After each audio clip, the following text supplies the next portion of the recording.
आज इंडिया में दो सेलिब्रेशंस होंगे, पहला क्रिसमस और दूसरा मनुस्मृति दहन दिवस।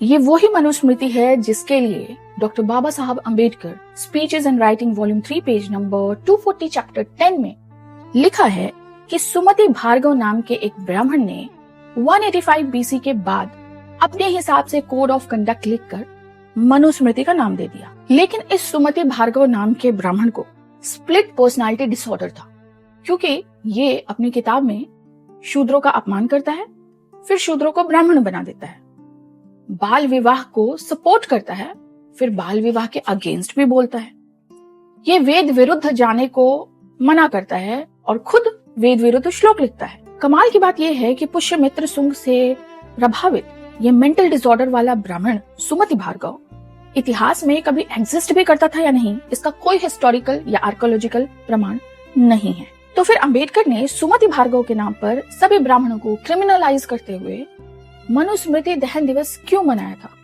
इतिहास की माने तो मनुस्मृति ओरिजिनली महर्षि मनु का दिया हुआ मानव धर्मशास्त्र था, जो ऑलमोस्ट पूरे साउथ एशियन कंट्रीज में कोड ऑफ कंडक्ट की तरफ फॉलो होता था, जिसका पहला एविडेंस हमें 1st और 3rd सेंचुरी तक मिलता है।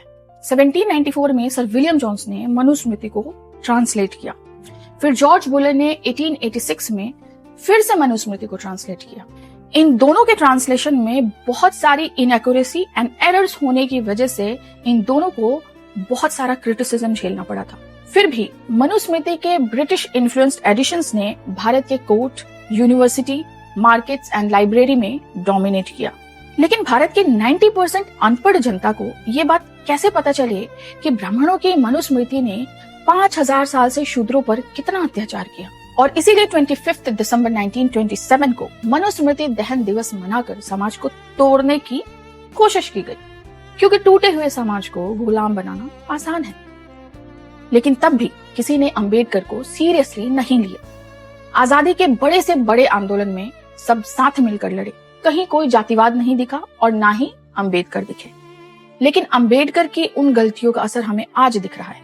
आजाद भारत का जातियों में बटा हुआ गुलाम समाज, जिसे पॉलिटिकल पार्टीज अपने हिसाब से मैनिपुलेट करती हैं। लेकिन जब हिंदू कोड बिल बनाया तो महिलाओं को प्रॉपर्टी राइट्स देने के लिए 137 स्मृतिज में से यज्ञवल्क्य स्मृति और मनुस्मृति को अंबेडकर ने सर्वश्रेष्ठ बताया, क्योंकि यह निर्विवाद था कि इन्हीं दो स्मृतिज में पुत्र और पुत्री दोनों ही पिता की संपत्ति के उत्तराधिकारी हैं।